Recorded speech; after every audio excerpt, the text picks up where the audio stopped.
ಇವತ್ತು ದಿವಸ ನನ್ನ ತಾಲೂಕಿನ ಜನ, ನನ್ನ ತಾಲೂಕಿನ ಜನತೆ, ನನ್ನ ತಾಲೂಕಿನ ಜನರು, ನನ್ನ ತಾಲೂಕಿನ ದೇವರುಗಳು ಈ ಒಂದು ಜಯಕ್ಕೆ ಮೂಲವಾಗಿ ಅವರು ಕಾರಣೀಭೂತರಾಗ್ತಾರೆ.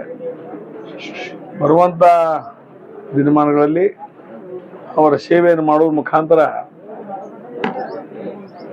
ಈ ಒಂದು ತಾಲೂಕಿನ ಸೇವೆಯನ್ನು ಮಾಡ್ತಾ ಬರುವಂಥ ದಿನಮಾನಗಳಲ್ಲಿ ಜಿಲ್ಲೆಯಲ್ಲಿರ್ತಕ್ಕಂಥ 15 ತಾಲೂಕುಗಳ ಸೇವೆಯನ್ನು ಮಾಡೋದ್ರೊಂದಿಗೆ ಈ ಒಂದು ಸಹಕಾರಿ ಕ್ಷೇತ್ರ ಮತ್ತು ರಾಜಕೀಯ ಕ್ಷೇತ್ರ ಇಡೀ ಬೆಳಗಾವಿ ಜಿಲ್ಲೆ ಜೊತೆಗೆ ಉತ್ತರ ಕರ್ನಾಟಕದಲ್ಲಿ ಹಿರಿಯರ ನೇತೃತ್ವದಲ್ಲಿ ಮುಂದುವರಿಸುವಂಥ ಕೆಲಸವನ್ನು ಬರುವಂಥ ದಿನಮಾನದಲ್ಲಿ ನಾನು ಮಾಡ್ತೀನಿ. ಮೊನ್ನೆ ಉಮೇಶ್ ಕತ್ತಿ ಅವರದ್ದು ಪುಸ್ತಕ ಬಿಡುಗಡೆಯಲ್ಲಿ ಈರಣ್ಣ ಕಡಾಡಿ ಅವರು ಏನು ಹೇಳ್ತೀರಂದ್ರೆ ಕತ್ತಿ ಅವ್ರ ಕಡೆ ಎಲ್ಲ ಇದೆ, ಬೆಳಗಾವಿ ಜಿಲ್ಲೆ ಅವರ ಇದರ ಹಿಡಿತದಲ್ಲಿ ಇಟ್ಕೋಬೇಕು, ಬೆಳಗಾವಿ ಜಿಲ್ಲೆ ತುಂಬೆಲ್ಲ ಓಡಾಟ ಮಾಡಬೇಕು ಅಂತ ಒಂದು ಮಾತನ್ನ ಮಾತಾಡಿದ್ರು. ಈ ನಿಟ್ಟಿನಲ್ಲಿ ತಾವು ಅವತ್ತು ಜಗದೀಶ್ ಶೆಟ್ಟರ್ ಇರ್ಬೋದು, ಬಸವನಗೌಡ ಪಾಟೀಲ್ ಯತ್ನಾಳ್ ಇರ್ಬೋದು, ಈರಣ್ಣ ಕದಾಡಿ ಇರ್ಬೋದು, ಉದಾಸಿ ಅವರು ಇರ್ಬೋದು, ಸಾಕಷ್ಟು ಜನ ಸಭೆಯನ್ನು ಉದ್ದೇಶಿಸಿ ಮಾತನಾಡಿದ್ದಾರೆ. ಅವ್ರು ಮಾತಾಡುವಂಥ ಅವರ ಧ್ವನಿಯಿಂದ ಇಷ್ಟೇ ಗೊತ್ತಾಗ್ತದೆ, ಉಮೇಶ್ ಕತ್ತಿಯವರ ಒಂದು ಈ ಭಾಗದಲ್ಲಿ ಶಕ್ತಿ ಏನಿತ್ತು, ಆ ಶಕ್ತಿ ಇವತ್ತು ನಮ್ಮ ಜೊತೆ ಆ ಶಕ್ತಿಯನ್ನು ತುಂಬುವಂಥ ಕೆಲಸ ನೀವು ಮಾಡಬೇಕನ್ನುವಂಥ ಒಂದು ಮಾರ್ಗದರ್ಶನ ಮಾಡಿದ್ದಾರೆ. ಆ ಒಂದು ನಿಟ್ಟಿನಲ್ಲಿ ಆ ಹಿರಿಯರ ಒಂದು ಮಾರ್ಗದರ್ಶನದಲ್ಲಿ ಬರುವಂಥ ದಿನಮಾನಗಳಲ್ಲಿ ಹುಕ್ಕೇರಿ ತಾಲೂಕು ಇರ್ಬೋದು, ಬೆಳಗಾವಿ ಜಿಲ್ಲೆ ಇರ್ಬೋದು, ಜೊತೆಗೆ ಉತ್ತರ ಕರ್ನಾಟಕ ಇರ್ಬೋದು, ಜೊತೆಗೆ ಅಖಂಡ ಕರ್ನಾಟಕ ಇರ್ಬೋದು, ಆ ಒಂದು ಸೇವೆಯನ್ನು, ಜನಸೇವೆಯನ್ನು ಮಾಡುವಂಥ ಎಲ್ಲ ರೀತಿಯ ಪ್ರಯತ್ನವನ್ನು ನಾನು ಮಾಡ್ತೇನೆ. ಉಮೇಶಣ್ಣ ಕತ್ತಿಯವರು ಇದ್ದಂಥ ಸಂದರ್ಭದಲ್ಲಿ ಈ ಭಾಗಕ್ಕೆ ಒಂದು ಶಕ್ತಿ ಇತ್ತು. ಆ ಶಕ್ತಿಯನ್ನು ತುಂಬಿಕೊಡೋದ್ರ ಮುಖಾಂತರ ಉಮೇಶ್ ಕತ್ತಿಯವರ ಕನಸನ್ನು ನನಸು ಮಾಡುವಲ್ಲಿ ಪ್ರತಿ ಹೆಜ್ಜೆಯಲ್ಲೂ ಹೆಜ್ಜೆ ಇಟ್ಟು ನಾನು ನಡೀತೇನೆ ಅನ್ನೋ ಮಾತನ್ನು ಈ ಸಂದರ್ಭದಲ್ಲಿ ಹೇಳಿಕೆ ಇಚ್ಛೆ ಪಡ್ತೀನಿ.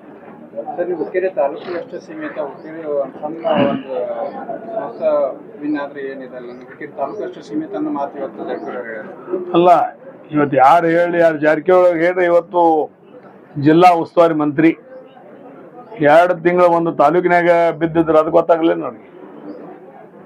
ಇವತ್ತು ಕರ್ನಾಟಕ ರಾಜ್ಯದ ಮಂತ್ರಿ, ಕರ್ನಾಟಕ ಘನ ಸರ್ಕಾರದಲ್ಲಿ ಒಬ್ಬ ಮಂತ್ರಿ, ಅವರು ವಿಶೇಷವಾಗಿ ಬೆಳಗಾವಿ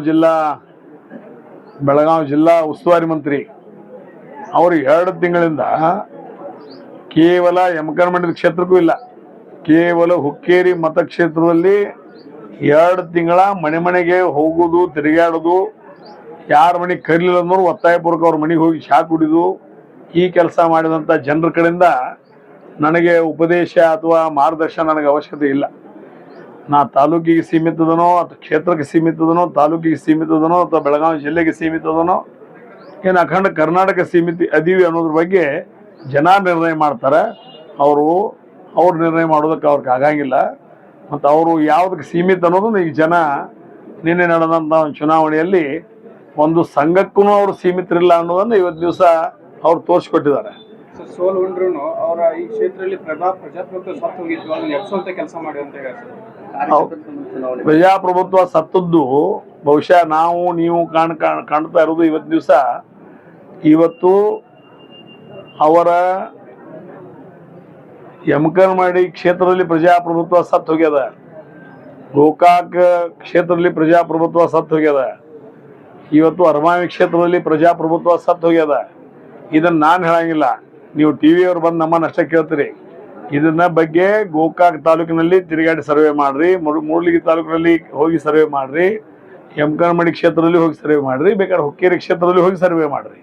ಅವಾಗ ನಿಮಗೆ ಪ್ರಜಾಪ್ರಭುತ್ವವನ್ನು ಕುತ್ತಿಗೆ ಮ್ಯಾಗ ಕಾಲು ಯಾರು ಇಟ್ಟು ನಿಂತಾರ ಅನ್ನೋದು ನಿಮಗೆ ಗೊತ್ತಾಗ್ತದೆ. ಪ್ಲಾನ್ ಎ ಫೇಲ್ ಆಯ್ತು, ಪ್ಲಾನ್ ಬಿ ರಮೇಶ್ ಜಾರಕಿಹೊಳಿ ತಗೊಂಡ್ಬರ್ತದೆ. ಅವ್ರು ಯಾಕೆ ಬಂದಿಲ್ಲ ಅನ್ನೋ reason plan B Ramesh Jarkiholi ಬರ್ತದೆ. ನಮ್ಮ ಪ್ಲಾನ್ ಬಿ, ಪ್ಲಾನ್ ಸಿ ಯಾವುದೂ ಇರಂಗಿಲ್ಲ. ನಮ್ಮದು ಪ್ಲಾನ್ A to Z ಇರ್ತದೆ. ಪ್ಲಾನ್ A to Z ಏನೈತೆ ಅನ್ನೋದು ಮುಂದಿನ ನಿರ್ಮಾಣಗಳು ನಾನು ತಿಳಿಸ್ಕೊಡ್ತೀನಿ. ಬೆಳಗಾವಿಯಲ್ಲಿ ಪ್ರೆಸ್ ಮೀಟ್ ಮಾಡಿದ್ರು.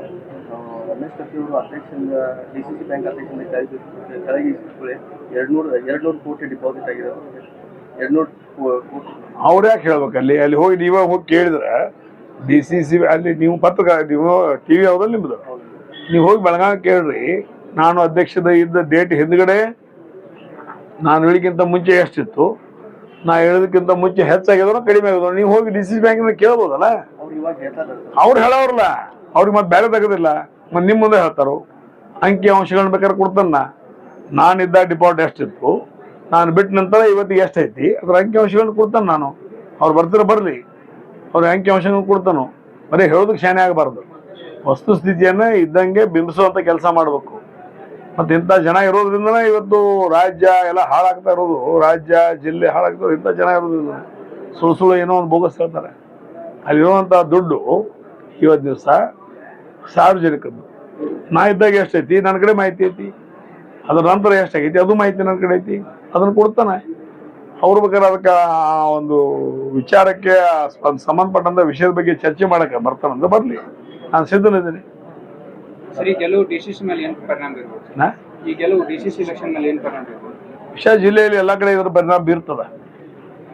ಒಟ್ಟು ಒಳ್ಳೆಯ ಜನರ ಕೈಯಾಗ ಸಂಘ ಸಂಸ್ಥೆಗಳು ಬೇಕು ಅನ್ನೋದು ಅಭಿಪ್ರಾಯ ಜಿಲ್ಲೆ ಜನರದಾಗಿದೆ. ಆ ನಿಟ್ಟಿನಲ್ಲಿ ಜಿಲ್ಲೆಯ ಜನ ಆ ಒಂದು ನಿಟ್ಟಿನಲ್ಲಿ ಬರುವಂಥ ದಿನ ಮಾಡಿ ನಿರ್ಣಯ ಕೈಗೊಳ್ತಾರೆ.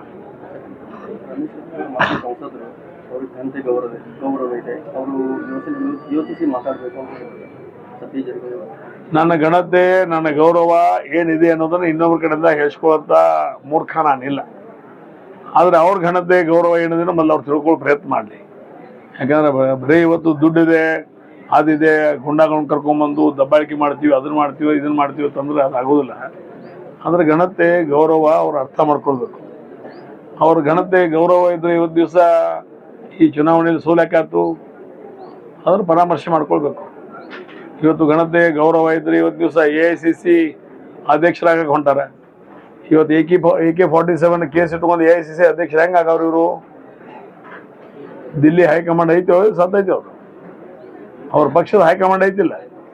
ಅದ್ರ ಬಗ್ಗೆ ಎಲ್ಲ ವಿಚಾರ ಮಾಡಿ ಒಳ್ಳೆಯ ವ್ಯಕ್ತಿನ ತರಬೇಕು.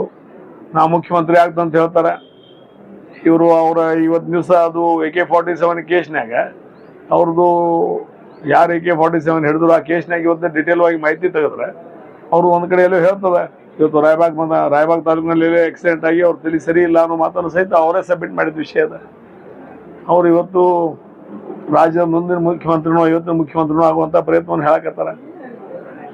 AICC ಅಧ್ಯಕ್ಷನಾಗಿ ಅಂತ ಆಗ್ತಾನೋ ಅನ್ನೋ ಮಾತನ್ನು ಹೇಳ್ತಾ ಇದ್ದಾರೆ. ಇಂಥ ಗುಂಡಾ ಪ್ರವೃತ್ತಿ, ದುಡ್ಡು ಹಾರಿಸೋದು, ದಬ್ಬಾಳಿಕೆ ಮಾಡುವಂಥ ಜನರನ್ನ ಇವತ್ತು ದಿವಸ ತಂದು ಅಲ್ಲಿ ಇಟ್ಟದ್ದಾದ್ರೆ ಇವತ್ತು ಕರ್ನಾಟಕ ರಾಜ್ಯಕ್ಕಾಗಲಿ ಅಥವಾ ಕಾಂಗ್ರೆಸ್ ಪಕ್ಷಕ್ಕಾಗಲಿ ಜನ ಮತ್ತಕ್ಕೆ ಉತ್ತರ ಕೊಡ್ತಾರೆ. ಅದಕ್ಕೆ ಎಂಥ ಜನ ಬೇಕು? ಜನಸೇವಕರಾಗಿ, ಮನೆಯ ಮಗನಾಗಿ,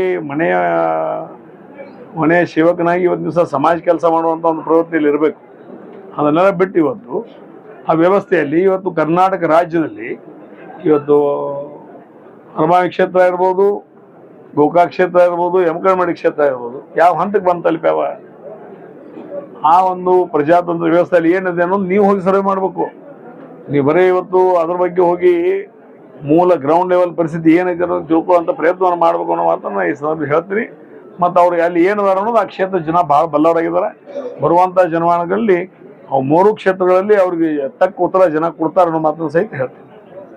ಕೇರಿದ ಮೊನ್ನೆ ನಿಮ್ಗೆ ಏನಾಯ್ತಲ್ಲ ಅವತ್ತು ರಾತ್ರಿ ಹರಮಾವಿ ಕ್ಷೇತ್ರ ಜನನು ಬಂದಿದ್ದರು. ಜನ ಬಂದಾಗ ಇದು ಹುಕ್ಕೇರಿ ಕ್ಷೇತ್ರ ನಮಗೆ ಮಾದರಿ ಆಯ್ತು ಅನ್ನುವಂಥ ಮಾತು ಮಾತಾಡಿದ್ರು. ಅಲ್ಲಿ ಕಿತ್ತು ತೆಗೆಯುವಂಥ ಕೆಲಸ ಇನ್ನು ಮುಂದೆ ನಾವು ಜನ ಸ್ವಾಭಿಮಾನಿಗಳ ಜನ ಅದೀವಿ, ಕಿತ್ತು ಹಾಕುವಂಥ ಕೆಲಸ ಮಾಡ್ತೀವಿ ಅನ್ನುವಂಥ ಮಾತನ್ನು ಮಾತಾಡಿದ್ದಾರೆ ಸರ್. ಅದನ್ನು ಸಂಪೂರ್ಣವಾಗಿ ನಾನು ಪ್ರಜಾತಂತ್ರ ವ್ಯವಸ್ಥೆಯಲ್ಲಿ ಹಾಳಾಗಿದೆ, ಅದನ್ನು ಮರುಸ್ಥಾಪನೆ ಮಾಡುವಂಥ ನಿಟ್ಟಿನಲ್ಲಿ ಅವರು ಇವತ್ತು ದಿವಸ ಹೇಳಿಕೆಯನ್ನು ಕೊಟ್ಟಿರ್ಬೋದು. ಅದನ್ನು ಸ್ವಾಗತ ಮಾಡ್ತೀನಿ. ಬರುವಂಥ ದಿನಮಾನಗಳಲ್ಲಿ ಹರಮಾವಿ ಕ್ಷೇತ್ರದ ಜನರ ಜೊತೆಗೆ, ಯಮಕನಮಡಿ ಕ್ಷೇತ್ರದ ಜನರ ಜೊತೆಗೆ, ಗೋಕಾಕ್ ಕ್ಷೇತ್ರದ ಜನರ ಜೊತೆಗೆ, ನಿಪ್ಪಾಣಿ ಕ್ಷೇತ್ರದ ಜನರ ಜೊತೆಗೆ ನಾನು ಇರ್ತೀನಿ ಅನ್ನೋ ಮಾತನ್ನು ಅವ್ರಿಗೆ ಹೇಳಲಿಕ್ಕೆ ಇಚ್ಛೆ ಮಾಡ್ತಾ ಇದ್ದೀನಿ. ಸಂಭ್ರಮಾಚರಣೆ ಸಮಯದಲ್ಲಿ ಕ್ಷೇತ್ರ ಜನತೆಗೆ ಕೊನೆಯದಾಗಿ ಏನು ಹೇಳಕ್ಕೆ ಇಷ್ಟಪಡ್ತೀನಿ? ಅದು ಅವ್ರ ಸಂಭ್ರಮ, ಅವ್ರು ಆಚರಣೆ ಮಾಡಬೇಕು. ಅವರು ಇವತ್ತು ದಿವಸ ಒಂದು ಕಪಿಮುಷ್ಟಿಯಲ್ಲಿ ಹೋಗುವಂಥದ್ದನ್ನು ಅವ್ರು ಸ್ವತಃ ತಪ್ಪಿಸ್ಕೊಂಡಿದ್ದಾರೆ. ಅದಕ್ಕೆ ಸಹಕಾರಿ ನಾನೊಬ್ಬ ನೆವ, ಆದರೆ ಅವರು ಇವತ್ತು ದಿವಸ ಅದನ್ನು ತಪ್ಪಿಸ್ಕೊಂಡಿದ್ದಾರೆ. ಅದಕ್ಕೆ ಸಂಭ್ರಮ ಇವತ್ತು ಜನತೆಯ ಸಂಭ್ರಮ, ಜನತೆಯ ವಿಜಯ, ಜನತೆಯ ಒಂದು ಒಳ್ಳೆಯ ದಿನವನ್ನು ಬರುವಂಥ ದೃಷ್ಟಿಯಲ್ಲಿ ಒಂದು ದಿವಸ ಕೆಲಸವನ್ನು ಮಾಡಿದ್ದಾರೆ.